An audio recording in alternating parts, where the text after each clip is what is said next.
as I had time to think about it, I was like, you know what? You're totally right. And I'm glad he said that because I did not want to be a management consultant for my whole life. I wanted to be an entrepreneur and like an operator. Since I was a kid, I was just kind of like doing this thing over here that wasn't in line with my true north, if you will. And I didn't even realize it. And then this guy had the courage to kind of call me out.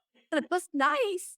So that's what I think of when I think of mentorship, because it does take some bravery and it's an investment for that person to put themselves on the line to say something to you that you need to hear. Welcome to Working Women Mentor, the podcast that delivers mentorship in every conversation. Each episode, we meet remarkable women who share the real moments, challenges, and breakthroughs that shape their journeys. These are stories that inspire, empower, and remind us of what is possible. I'm your host, Rainey Alfers, and I cannot wait for you to meet today's guest. Let's jump in and uncover your next mentor moment. Hey everyone, welcome to Working Women Mentor. I'm your host, Rainey Alfers, and I'm so excited to introduce you to Leslie Danford today in our episode. She is the founder of Vitafarm. She is a working mother who had an idea and did something with it. And I love hearing this story because I feel like we all have these ideas of what's going on around us, what we can do about it, but do we ever take the action? And she did. This company was really started because she wanted some healthy alternatives to what her kids were eating.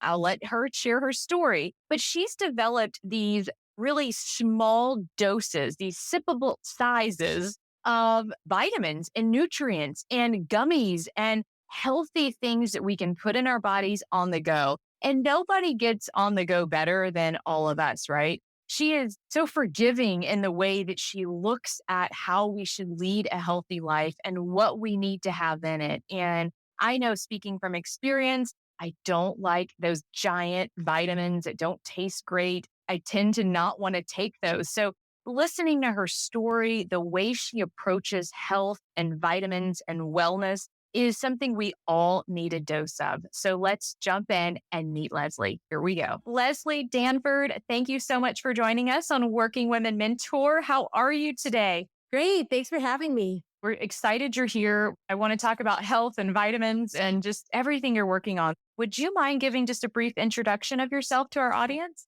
I had to start. There's so Since I much, was a right? little kid, I always had like the entrepreneurial spirit. So my mom likes to talk about when I was 7, I colored a coloring book and then I asked to borrow money from her to make copies of it. And I sold it on the quarter. So always kind of had that. I have a more traditional business background. So I got my MBA. I worked in big corporate. Then around the time of the pandemic, just moved into a job in hospitality. My job got eliminated along with most of the company that I was actually working for at the time. And I had 3 kids at the time. So I ended up at home with them and was kind of looking for a new job, but also thinking about nutrition. And also, I should mention, I've always been sort of a holistic wellness oriented person. I really believe if you get your vitamins and your nutrients right, that you stay healthy and that kind of thing. So I was home with the kids. It was the pandemic. And I was thinking, like, we need our vitamins, we need to stay healthy. I was reminded of how hard it is to get that done. And I also hate pills. They make me nauseous. And I also don't love gummy vitamins because they're so sugary. And I was like, where is that natural, whole food based vitamin vehicle that I don't have to feel bad about taking, giving my family and everything? And I saw nothing like that. So I just sort of started tinkering with it. And that's how Vitaminis started. And I now have 4 children, I should mention. That's only the surface we're touching. It's such an interesting story. Before we get started, because we're just meeting today, we asked you to text a few friends and see how they would describe you since they know you best. What did they say, Yes. Leslie? Thanks for doing the homework. I got honestly sort of weird. It kind of made me uncomfortable because it's like you're Aw, asking for compliments or something. I know. That's the point, but you're going to treasure them. I promise. Aw. Nobody wrote back. Annoying. Good to know. We got that out the way. Energetic, thoughtful, radiant, loves learning, brave, and conscientious. Okay. Well, that's a lot. Those are all wonderful things. I know. I already love the energy part, right? I would text you that right now. Oh, Same thing. Well, good. Okay. So let's talk about Vitaminis first. And it's Vitaminis, right? you're exactly right. I'm totally with you. I don't like taking pills. I want to choke on the giant vitamins. I've tried the pack of things that come. You're supposed to take 5 or 6 a day and everything's going to be great. It took me all day 14 meals, 20 glasses of water to even work myself through those. The gummies, I agree with you. So sugary. I mean, everything you're saying, I think so many people would resonate with. How did you go from like, we need to have this type of product to actually making it? Because I don't imagine it's something you're making in your kitchen and No. trying to do this gelatin project. Where did you go next? Where was your next step? It's funny. I've gotten that question a lot. Like, did you make this in your kitchen? But you really can't for something like this. I mean, it's juice, but even beyond that, it's like vitamin fortifiants. It's not like a smoothie I made or something. Right. Having a formal business background helped me a little bit. So I was somewhat familiar with packaging and working with co manufacturers and things like that. But at the same time, it's not like I just jumped up and started doing all this stuff. I would say tactically, I started very small with just exploring the idea. One of the very first things I did was interview friends and family. I wrote up an interview guide. And even if it was like my good friend that I've always talked to, I said, okay, I'm going to interview you and I'm going to write down your answers. This is like a formal thing. I asked questions like, what are some challenges you face with your nutrition? What do you like about the products on the market? What don't you like? What are some things you look for when you like pick up a product? Like, what do you read on there? What do you avoid? What do you seek out? I probably interviewed 50 people. So I like to tell that part because it was completely free. You know, I was unemployed at the time. So I guess the only not free part of it was I did have to find a babysitter to cover a couple hours a day for me to do anything other than take care of my kids at that point in time because it was the pandemic. But it was a nice way to get going because throughout that process, I already had my own ideas, but it helped me to kind of crystallize what I wanted to create. And then from there, I tried to take as small steps as possible because in manufactured products, especially beverages, if you're going to work with a manufacturer, they have huge minimum order quantities or even buying the little bottles. It's like you got to buy a zillion of them. 10,000 of them. Yes, Yes. exactly. I get it. So I tried to start as tiny as possible. I sought out like a formulator that was kind of an individual to just work with me one on one to help me come up with the formula as opposed to hiring a company to do it. I did a lot of research on co-packers and tried to find one that would make a tiny batch for me because they believed in it. It was all very incremental. And the nice thing about that is it's risk mitigation in that you're only putting in a tiny bit each time. So every time I would spend some money, it was like not nothing, but it wasn't so much money that it was going to like bankrupt my family or something. Right. Well, that was helpful. And then also, when you do those little steps, you never feel like you're too far gone to move or change. It's like, okay, well, my second batch was a different formula. I changed it because I got some feedback and it was like these little incremental steps. I love that. It is such great advice too. I mean, start small and ask your audience around you. And that's a common advice that people give when starting a business or like get to know your market. But I love that you started calling friends and family and you're like, okay, this is serious. This is scientific research. You are my clinical study right now. And who better to go to than the people around you like you who were probably short on that market as well. So that's fantastic. How is that juggling with kids at home? Because as busy working moms here, it's difficult. It's often you feel being pulled in all these different directions. How did you manage that? I kind of touched on it, but one thing I want to be like really clear. Sometimes I think people imagine that I'm like at home with my kids, working over here, and like watching the kids.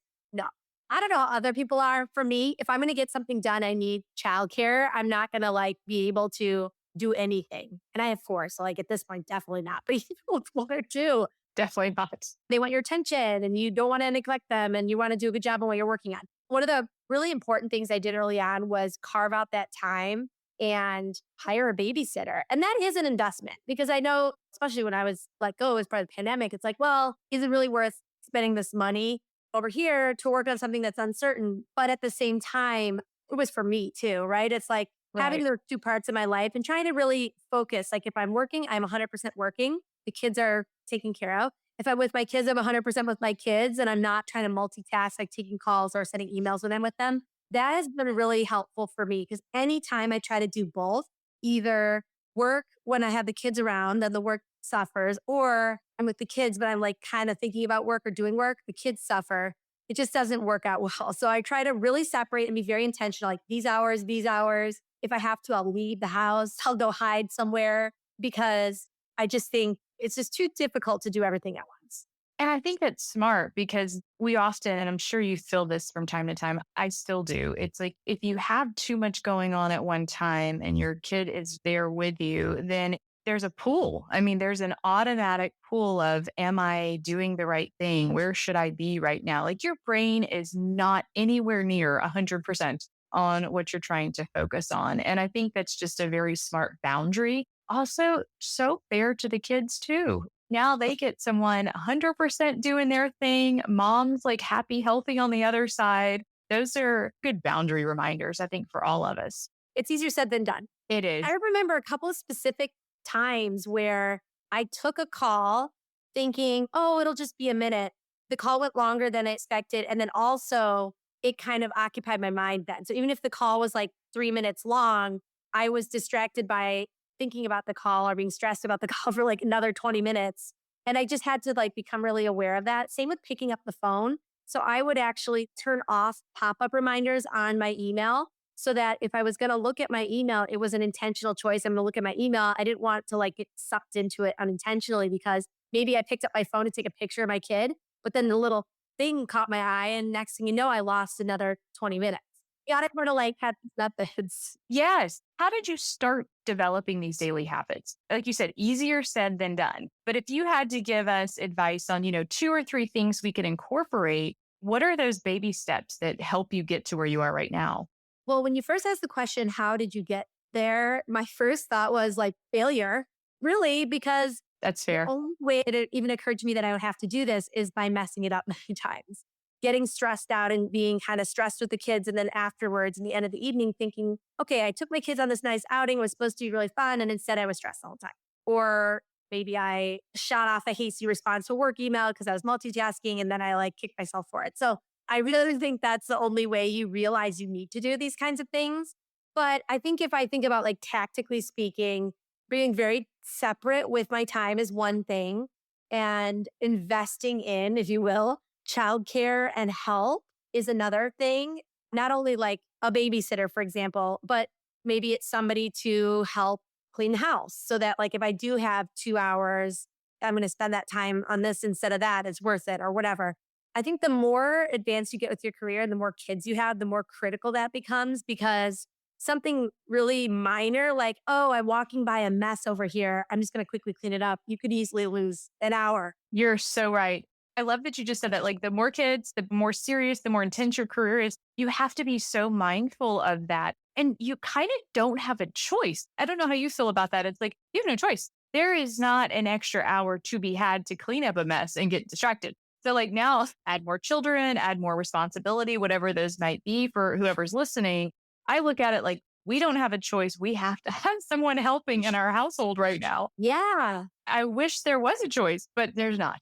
Yeah. And I think there's a societal expectation that managing a house and managing kids is like something that women, I mean, it totally is a gender thing, that women are just supposed to like fit in. Whether you're a stay at home mom or a working mom, you're just supposed to kind of like fit in all this other stuff. And it's like that takes a lot of time. It does. It's not just gonna like happen. Then if it gets done, it's taking away from something else, your sleep, your exercise time, whatever. To me, it's like if time is your most valuable resource, like you got to budget and like really be intentional. You got to manage it.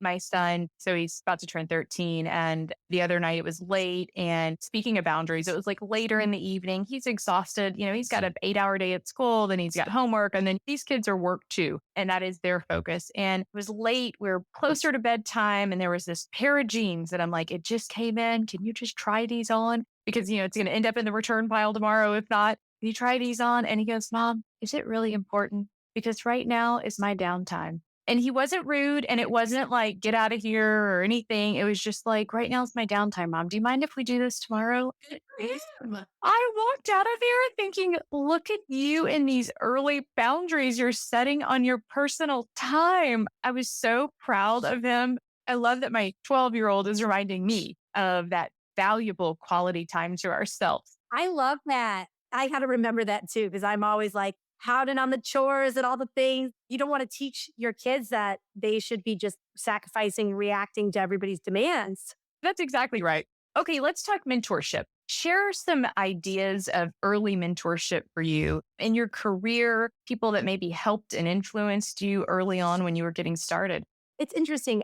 In general, I don't love mentorship as a concept because I think it has this aura of some sort of formal program. Totally agree. So I don't love that. But when I think about what mentorship actually is, which is somebody who helps you along, I think in my early career, the people that I think of were people that either worked for me or that I worked for. So I don't think it always has to be someone who's like more senior to you, who had the courage to tell me things that were difficult to tell me. I remember this one woman that worked for me that gave me some feedback about my management style that I was like really, really stressed. This was like when I was in management consulting and I was just like riding everybody, pushing deadlines, getting stuff done.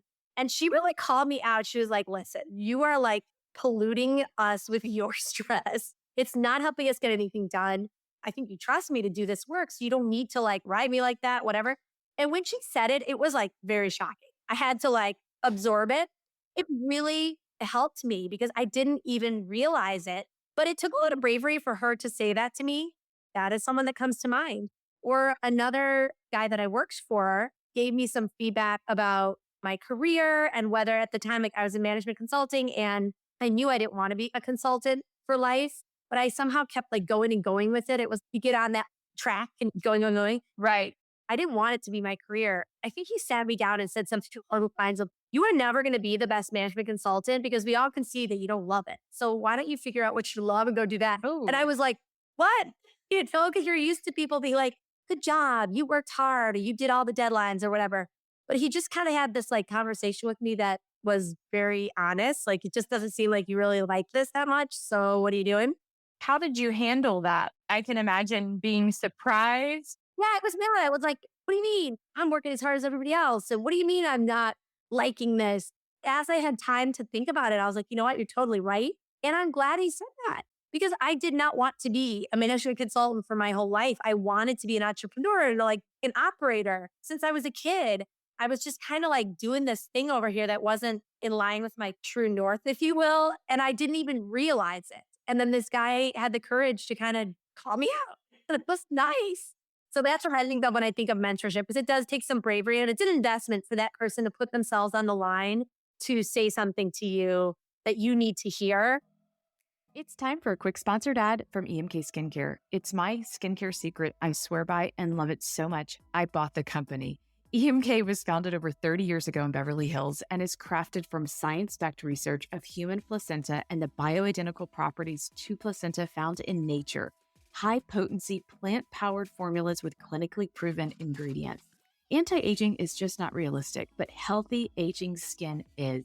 And it's why this brand is loved by dermatologists, plastic surgeons, estheticians for its healing ingredients and reduced downtime after procedures. It's my secret to glowing skin, even on my busiest days, my travel days, and my longest work days. Visit emkskincare.com to sign up for emails and receive 15% off your first purchase. Now back to the episode.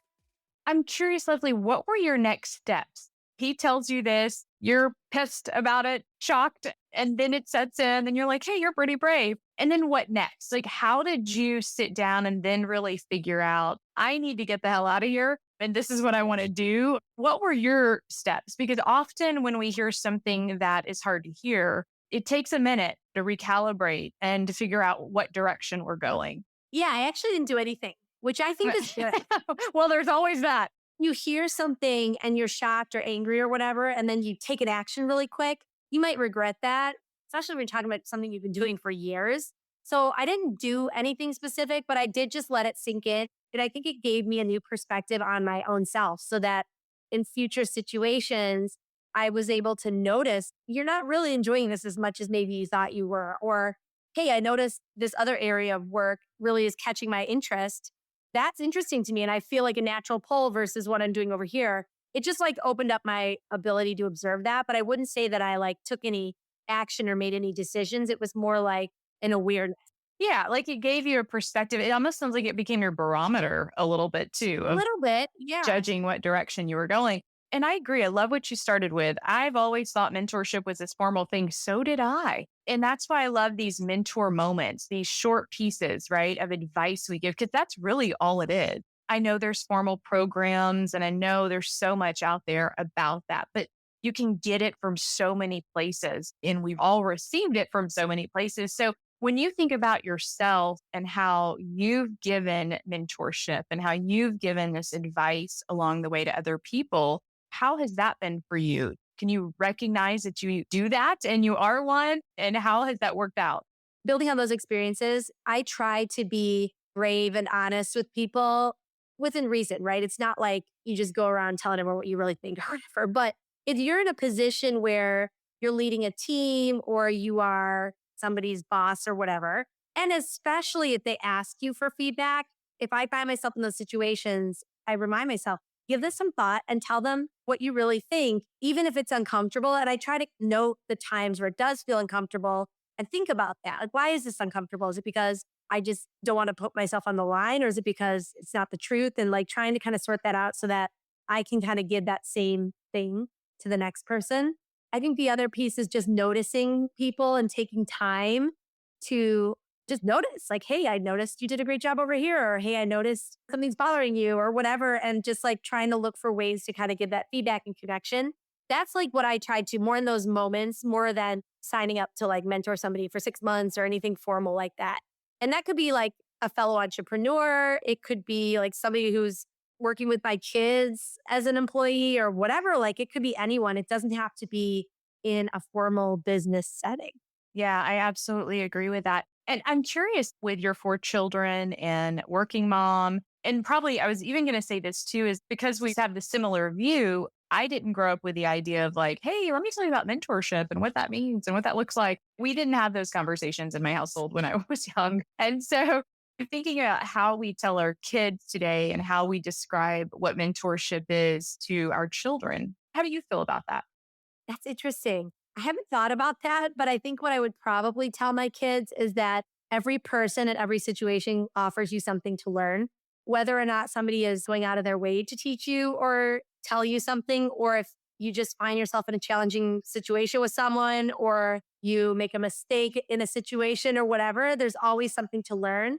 So you can kind of create your own mentorship opportunities in that regard of just constantly looking for what the learning is, what you can take away from it, not in the sense of like beating yourself up, but rather in the sense of like always moving forward.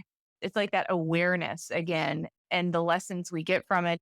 My son, he has like an advisor at school. And when he was assigned this advisor, he said, Mom, I think this is like my mentor. We talk about our mentor moments for my podcast because they're great lessons from everyone. We broke that down a little bit because getting advice, there's some guidance on life and direction and all of these things. And it's an interesting concept because, like I said, we never talked about it as children. And how we share that with the next generation, I think, is an interesting concept.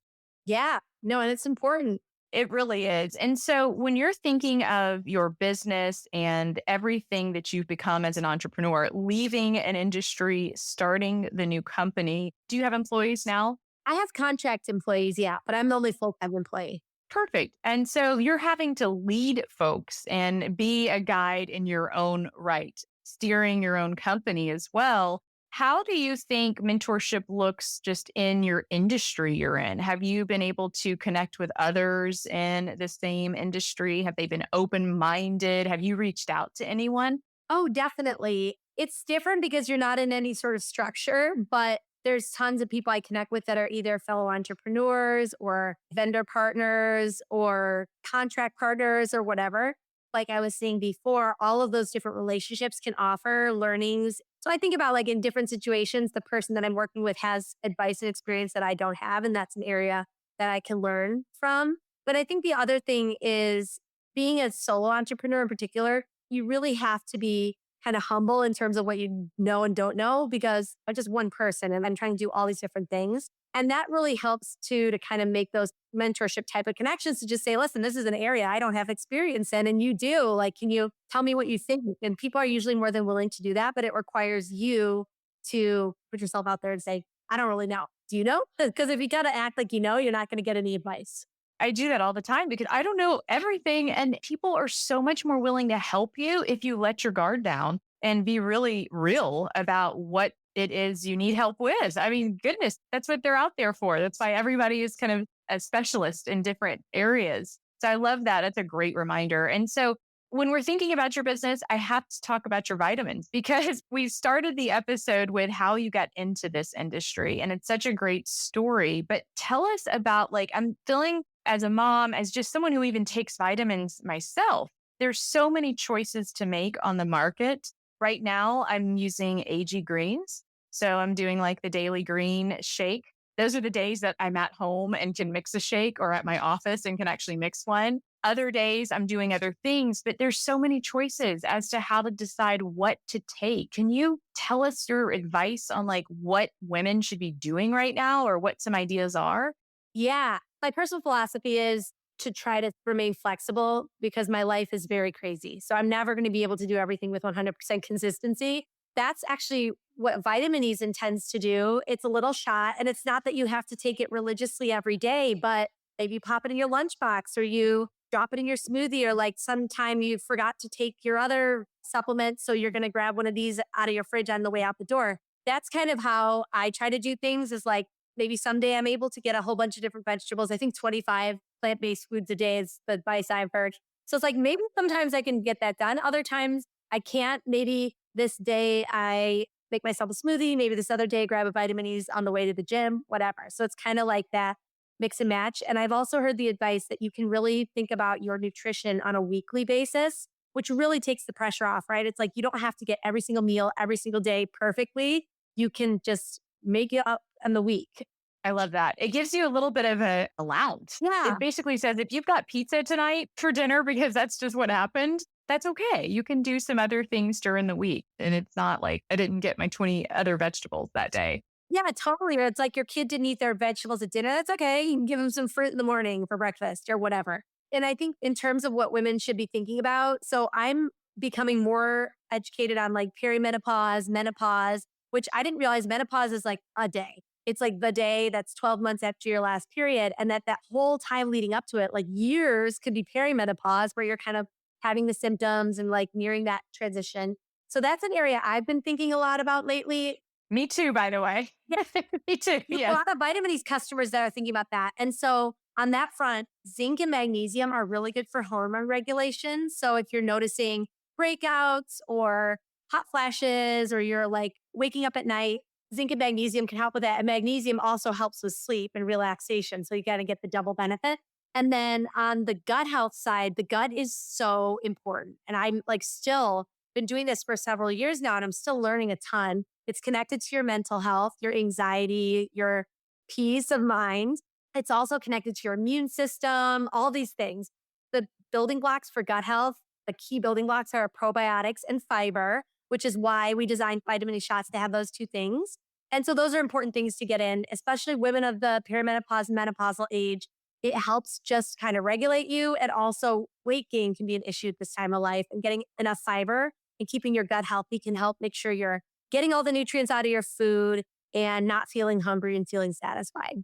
That's great advice. What about the quality concerns? Because you can see it on Amazon for $9.99, or it's in your local Whole Foods or something else. Like there's such a variety out there. And I feel like if we're spending good money on quality or what we were perceiving it, we want it to be the real deal. So any tips for us on what to look for or how to judge a product?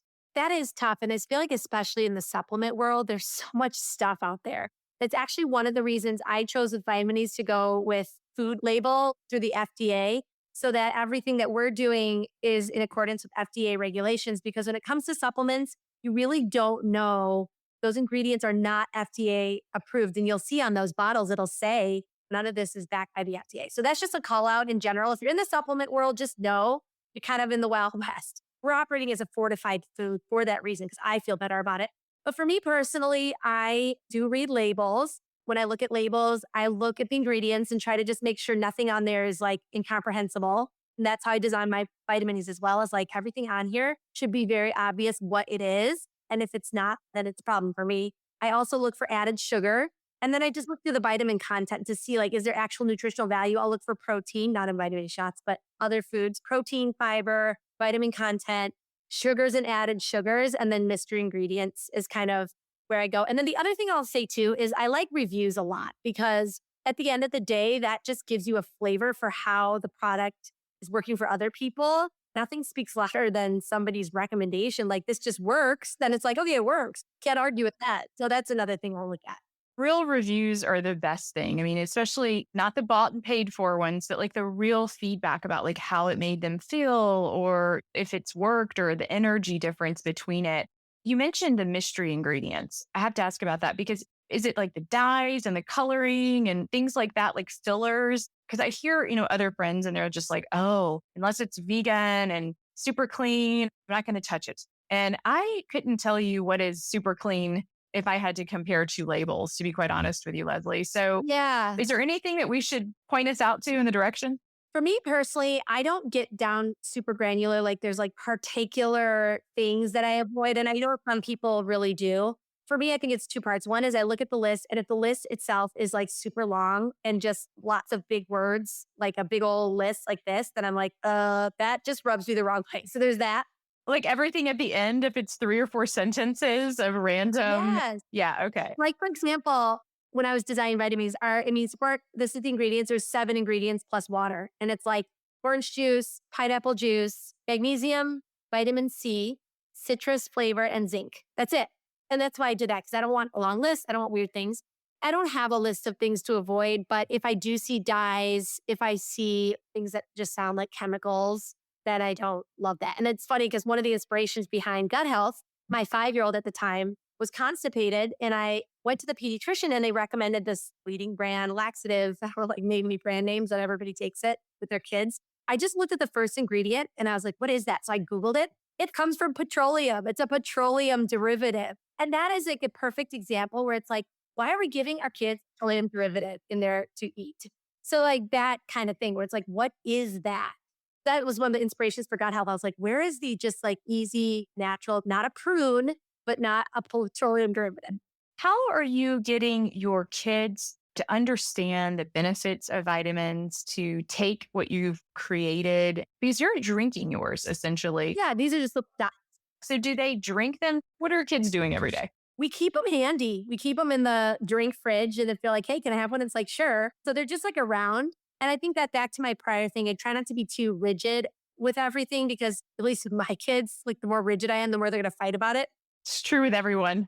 Yeah, we just try to keep healthy stuff in general. Like we keep a lot of like pre-cut veggies or like when they come home from school, put fruit out. So it's just handy because if there's nothing out, then they're just going to go to the pantry and grab for chips. So it's like, let's just make it convenient to be healthy. But the other thing I try to tell the kids too is like your food does something for you. And I think this is actually a relatively new perspective in the last few years. More people are thinking this way, where it's like your food is not just calories. It's not just like you have to eat something, but it's like, what is this food going to do for me? Does it have protein? Does it have vitamins? Does it have fiber? It has to add some value. And then I'll tell them too, like, I'm going to pick on apple juice because apple juice is like, everyone's like, oh, it's fruit. It's not fruit. But if you look at the label of apple juice, it's really just sugar. It's like 30 or 40 grams of sugar, and there's not really any vitamins. There's not really fiber or anything. So I just try to generally talk to them about where is the good stuff and then help them think about that. Like, if you're eating an egg, that's protein. If you're eating a banana, that's potassium, so that they just think of their food that way. And that's so smart. I mean, I'm even thinking of my food that way more so than I probably ever have, because you're right. If you're going to ingest it, like, what's it going to do for me? Like protein, I'm on this protein kick lately, trying to get enough protein every day. And that's tough, but I know I need it for this reason. So it's like tying that benefit to what we're eating, I think helps us stay consistent on eating healthy and taking care of ourselves and our body. And just obviously, like, as we age too, right? Not even kids, but it's like as we age, it's like it becomes even more important. I mean, as you mentioned, the zinc and the magnesium, and then you have to start tinkering. Then you really need some specialty pieces in there. So if I'm a new customer to Vitaminis, am I drinking like one of each a day? Best case scenario to get my consumption in? It's a lot. I mean, sure, if you wanted to. You have no problem with that, right? I'll say our best customers, we have these 12 packs. Our best customers, they get subscriptions of 12 pack a month. So if you think about that, that's 3 shots a week. So it's not every day, but it's like maybe Monday it's in your lunchbox, Wednesday it's in your smoothie, Friday you take it to the gyms. It's kind of like mixed in to your routine. And I think that's like a good balanced way to think about Vitaminis. a lot of our business right now in retail is impulse. We're at the checkout. And so you're thinking like, oh, I really should get some fiber or whatever. And you grab one. So that's totally legit as well. And like if they're in your pantry, just feel like you need one, just grab one. Like the 5 hour energy drink. I'm thinking to check out. It's a little bottle of 5 hour energy. Do you know what I'm talking about? Yes, yes. If you put your protein or fiber thing or something like super healthy next to, I bet that's a great place to market your product. That was the original vision. It was like, I want to be in all the gas stations and all the checkouts instead of 5 hour energy. It should be beneath. Yeah. Oh, totally. Okay, so on the business side of things, what is the vision for Vitaminis? Like, I know you're growing, you're getting into new markets. I'm sure someone out there is listening today and may have a market for you even, but how are we growing the company? What's your next step?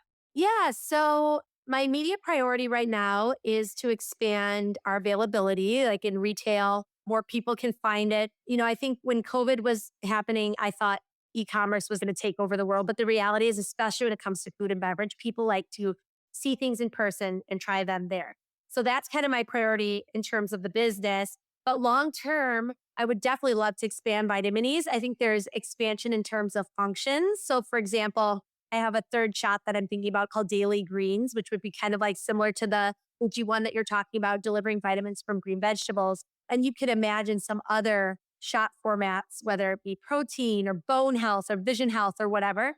So there's that functionality. And then there's another expansion in terms of formats. And there, I almost think Vitaminis could be an umbrella for, I think of like mini bites and sips, like lots of different whole food based mini bars, mini bites, little drinks that you just like quickly take that you know are clean and healthy and packed with good stuff.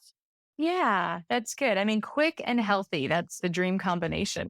Everything you're saying, I love. It's so much great advice. I can't thank you enough for joining us. How can we find you and support your business and just support you and everything you have going on? Thank you for asking. Come to our website, vitaminisbrand.com. If you drop your email, send you a coupon in for your first purchase. And we send out a weekly email with lots of ideas, recipes, blog posts about your gut and your vitamins and your diet and lifestyle and things like that.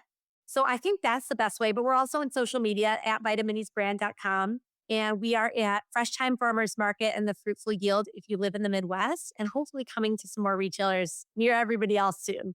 I love that. Leslie, before I let you go, I have to ask you, what is your mentor moment today that you want to leave our guests with? So it's going to be their takeaway of Leslie and just everything that you've learned so far. I think my main takeaway would be like little steps add up, because I think when you look at someone who started a business or has whatever it is that you think you want to have, you imagine that they one day woke up and just did it. But the truth is, like, tiny things add up, whether that's diet changes, trying to make healthier decisions for your lifestyle, more exercise, starting a business, making a career change, whatever it is. Just do one little thing every day, 5 minutes a day, one tiny thing. And then before you know it, 365 days go by and you will have eventually made more progress than you probably could have imagined. I absolutely agree. When you said that, I'm just thinking of one little thing a day, one vitamin A a day will keep the doctor away, as we say with the apple. All right, Leslie, this has been wonderful. Thanks for sharing your mentorship with us, your vision, and I'm so excited for you. So thanks for joining us. Thank you. Before you go, a huge thank you for being a part of this episode. I hope it left you with a spark of inspiration. And if you haven't already, hit that follow button and subscribe button to stay connected. Now is a great time. Your reviews are the heartbeat of our podcast. So if you enjoyed what you heard today, a review would really mean the world to us. Let's keep this conversation going as well on Instagram at Rainy Alphers. Visit us at rainyalphers.com for all episodes, show notes, and also to express your interest to be a guest. Please sign up. We'd love to hear from you. And until next time, I'll see you back on Working Women Mentor.